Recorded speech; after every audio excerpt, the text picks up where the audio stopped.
পৃথিবীর নানান প্রান্তে ছড়িয়ে আছে অসাধারণ স্থাপত্য ও নিপুণ শিল্পকর্ম। এর মধ্যে 200টি স্থাপনার তালিকা থেকে পৃথিবীর নতুন 7টি আশ্চর্য বেছে নেয় সুইস সংস্থা নিউ 7 ওয়ান্ডার্স ফাউন্ডেশন। এসব স্থাপনা দেখতে বিশ্বের বিভিন্ন দেশের পর্যটকদের আগ্রহের কমতি নেই। বন্ধুরা, আজকের ভিডিওতে পৃথিবীর 7টি আশ্চর্য সম্পর্কে আপনাদের জানাবো। তার আগে আপনি যদি আমাদের ইউটিউব চ্যানেলে নতুন হয়ে থাকেন, আপনাকে অনুরোধ করছি চ্যানেলটি সাবস্ক্রাইব করে আমাদের পাশে থাকার জন্য।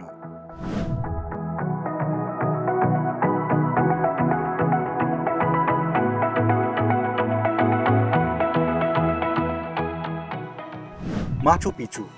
1911 সালে ইনকা সভ্যতার নিদর্শন মাচু পিচুর ধ্বংসাবশেষ আবিষ্কার করেন মার্কিন প্রত্নতাত্ত্বিকবিদ হিরাম বিংখ্যাম। তিনি এর নাম দেন ইনকাদের হারানো শহর।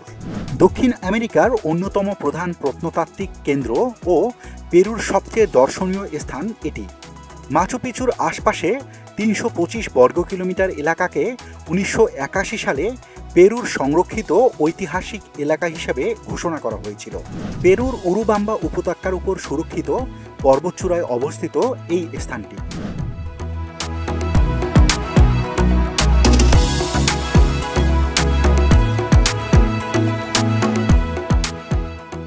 (1450 সালে ইনকা সভ্যতার স্বর্ণযুগে মাচু পিচু নির্মিত হয়েছিল। ভূপ্রকৃতি বৈশিষ্ট্যের জন্য এই স্থানটি ছিল ইনকা সম্রাট পাচাকুতিকের অবকাশ যাপনের কেন্দ্র। তবে শহরের সব অধিবাসী গুটি বসন্তে আক্রান্ত হয়ে মারা গেলে 100 বছরেরও কম সময়ের মধ্যে এই স্থানটি পরিত্যক্ত হয়ে যায়।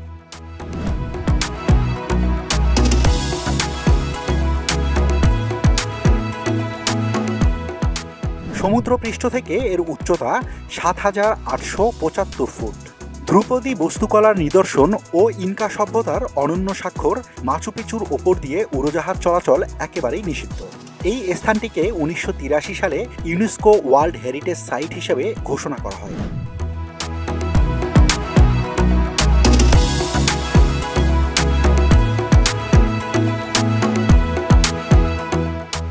Great wall of China. চীনের মহাপ্রাচীর গ্রেট ওয়াল অফ চায়না প্রতি বছর বিপুল সংখ্যক পর্যটক দেখতে আসেন। এর মোট দৈর্ঘ্য 21,196 কিলোমিটার। চীনের উত্তর সীমান্তকে মঙ্গোলীয়দের হাত থেকে রক্ষা করার জন্য খ্রিস্টপূর্ব 220 থেকে 206 সনে চীনের প্রথম সম্রাট কিন শি হুয়াং এটি নির্মাণ করার উদ্যোগ নিয়েছিলেন।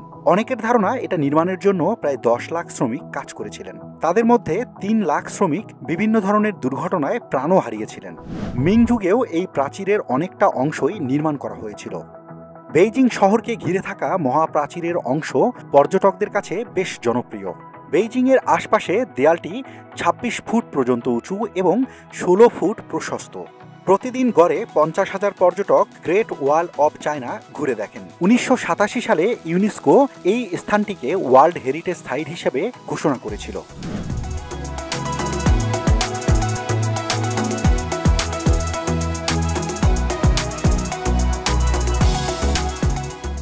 Christ the redeemer. ব্রাজিলের রিও ডি জেনেইরো শহরে রয়েছে 130 ফুট উঁচু যিশু খ্রিস্টের বিখ্যাত মূর্তি ক্রাইস্ট দ্য রিডিমার। পাহাড়ের চূড়ায় দাঁড়িয়ে 2 হাত ছড়িয়ে দাঁড়িয়ে রয়েছেন যিশু। তার এক হাত থেকে অন্য হাতের দূরত্ব 92 ফুট। মোট ওজন 635 মেট্রিক টন। কংক্রিট ও শ্বেত পাথর দিয়ে আলাদাভাবে বিভিন্ন অংশ তৈরি করে এই পাহাড়ের চূড়ায় স্থাপন করা হয়েছে বিশাল এই মূর্তিটি। এর ভাস্কর্য ফ্রান্সের পল ল্যান্ডস্কি। মূর্তিটির মোট ওজন 635 মেট্রিক টন। এর জন্য খরচ হয়েছে $2,50,000 মার্কিন। 9 বছর ধরে নির্মাণ কাজ শেষে 1931 সালের 11 অক্টোবর এটির উদ্বোধন করা হয়েছিল।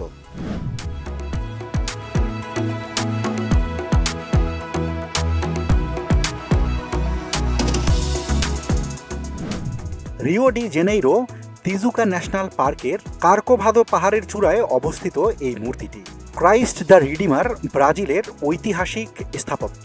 পর্যটকরা চাইলে পাহাড়ের সঙ্গে যুক্ত করা 220 তলা পর্যন্ত লিফটে চড়ে ক্রাইস্ট দ্য রিডিমার ওপর থেকে পুরো দৃশ্য উপভোগ করতে পারেন। যিশু খ্রিস্টের এই মূর্তি দেখতে প্রতি বছর ব্রাজিলে ভিড় জমান 20 লাখেরও বেশি পর্যটক।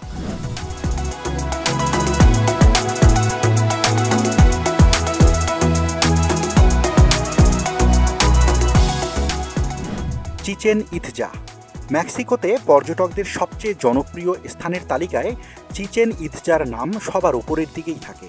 এটি হলো মায়া সভ্যতার এক বিস্ময়কর নগরী। এই স্থাপত্য দেখতে অনেকটা পিরামিডের মতোই। এর চারদিকে আছে চমৎকার সিঁড়ি, শিখরে দেখা যায় চৌকো ঘর।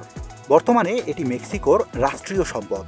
দেশটির ইতিহাস ও নৃতত্ত্ব ইনস্টিটিউট এটির রক্ষণাবেক্ষণ করে থাকে। মেক্সিকোর উইকাতান রাজ্যের তিনিউম মিউনিসিপ্যালিটির অন্তর্ভুক্ত এই প্রত্নতাত্ত্বিক স্থানটি 600 খ্রিস্টাব্দ থেকে 1200 খ্রিস্টাব্দ পর্যন্ত এটি ছিল মায়া সভ্যতার সবচেয়ে বড় একটি শহর। চিচেন ইৎজার আক্ষরিক অর্থ হল ইৎজার কুয়োর মুখে। সুপেয় জলের কূপগুলোর জন্যই প্রাচীন মেক্সিকানরা এই স্থানটিতে বসতি স্থাপন করেছিলেন।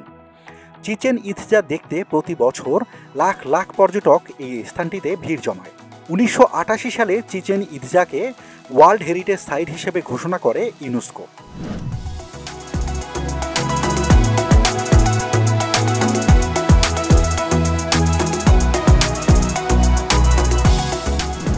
কলোসিয়াম।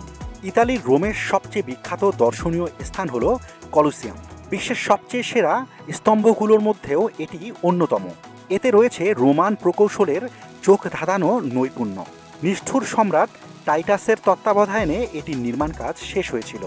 ইমারতটি মঞ্চনাটক, গ্ল্যাডিয়েটরদের লড়াই, জীবন্ত বস্তুর লড়াই ও বিদ্রোহীদের মৃত্যুদণ্ড কার্যকর করার জন্য ব্যবহার করা হতো। ইতিহাসবিদরা জানান, উদ্বোধনী দিনে হাতি, গন্ডার, সিংহ, ভাল্লুক, বুনো মহিষ সহ 9000 প্রাণীকে হত্যা করা হয়েছিল এই কলোসিয়ামে। এরপরে পশুর স্থলে এই স্থানটিতে যুদ্ধবন্দীদের একের পর এক মরণপণ খেলার সঙ্গে লড়াই করার কাজে ব্যবহার করা হতো।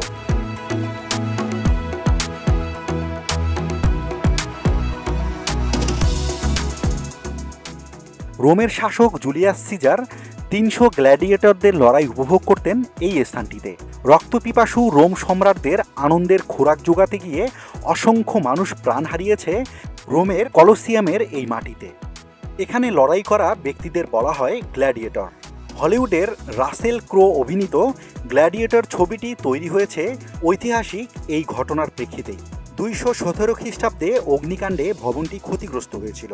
এরপর 443 খ্রিস্টাব্দে এবং 1349 খ্রিস্টাব্দে দুইবার ভূমিকম্পে প্রায় ধ্বংস হতে বসেছিল এই স্থাপনাটি। 6ষ্ঠ শতকে এটি রূপান্তরিত হয়েছিল একটি সমাধি ক্ষেত্রে। দ্বাদশ শতকে আবাসিক ও বাণিজ্যিক আবাসন হিসেবে গড়ে তোলা হয় বেশ কয়েকটি ভবন। ত্রয়োদশ শতকে এটি হয়ে ওঠে একটি দুর্গ। 4 তলা বিশিষ্ট বৃত্তাকার ছাদবিহীন কলোসিয়াম নির্মাণ শৈলীর বিস্ময়কর এক সৃষ্টি।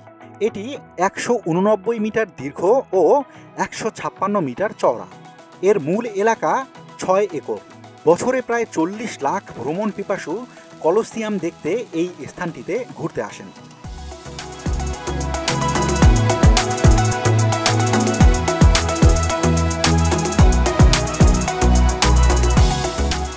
পেট্রা।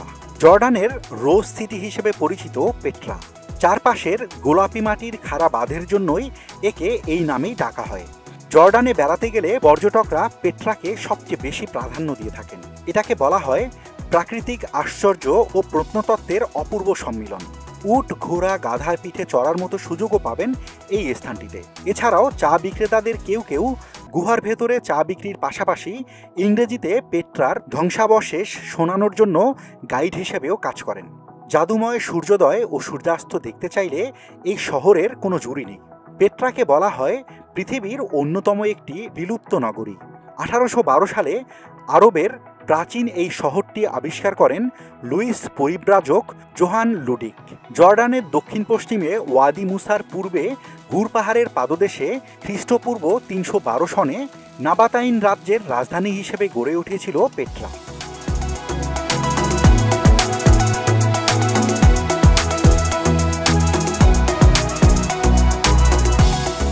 গুহার মধ্যে তৈরি হওয়া এই নগরটি একেবারেই সুরক্ষিত ছিল।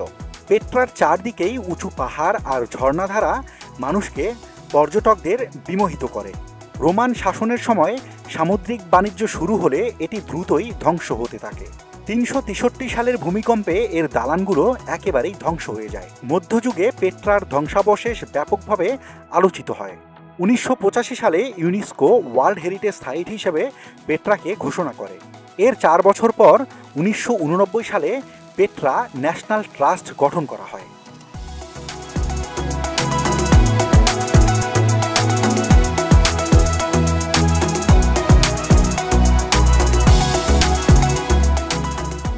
তাজমহল শতাব্দী ধরে ভারতের আগ্রায় যমুনা নদীর তীরে জাদু ছড়াচ্ছে তাজমহল।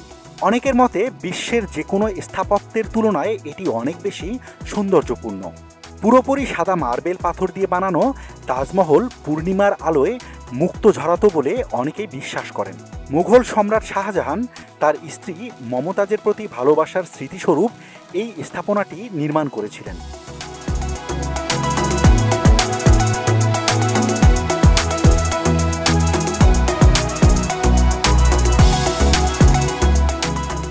এজন্য তখনকার সময়ে ব্যয় হয়েছিল 3,20,00,000 রুপি। 22 বছর ধরে এটি বানাতে কাজ করেছিল 20,000-এরও বেশি শ্রমিক। 1648 সালে এটির নির্মাণ কাজ শেষ হয়। তাজমহলকে মুঘল স্থাপত্য শৈলীর আকর্ষণীয় নিদর্শন হিসাবে বিবেচনা করা হয়। এর স্থাপত্য শৈলীতে পারস্য, তুর্কি, ভারতীয় এবং ইসলামী স্থাপত্য শিল্পের সম্মিলন রয়েছে। তাজমহলের উচ্চতা 213 ফুট। এর 4 মিনারের প্রতিটির উচ্চতা 162.5 ফুট। এই স্থাপনাটিতে ব্যবহার করা মালামাল ভারতসহ বিভিন্ন দেশ থেকে 1000 হাতি দিয়ে বহন করে নিয়ে আসা হয়েছিল।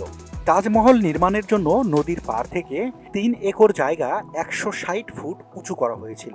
তাজমহলের সামনের চত্বরে 3229 বর্গফুট জায়গায় 16টি ফুলের বাগান রয়েছে। বাগানের মাঝখানে একটি উঁচু মার্বেল পাথরের পানির চৌবাচ্চা আর উত্তর দক্ষিণ দিকে একটি সরল রৈখিক চৌবাচ্চা রয়েছে। এতে তাজমহলের প্রতিফলনও দেখা যায়।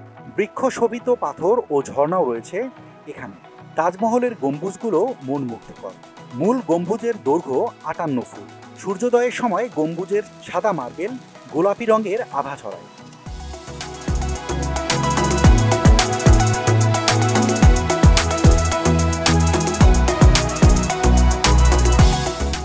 তাজমহলে শাহজাহান ও মমতাজ শায়িত রয়েছেন। ভারতের সবচেয়ে জনপ্রিয় পর্যটন স্পট এটি। তাজমহল দেখতে প্রতি বছর 30 লাখ পর্যটক এই স্থানটিতে ছুটে আসেন। 1983 সালে ইউনেস্কো ওয়ার্ল্ড হেরিটেজ সাইট হিসেবে এই স্থানটিকে অন্তর্ভুক্ত করেন।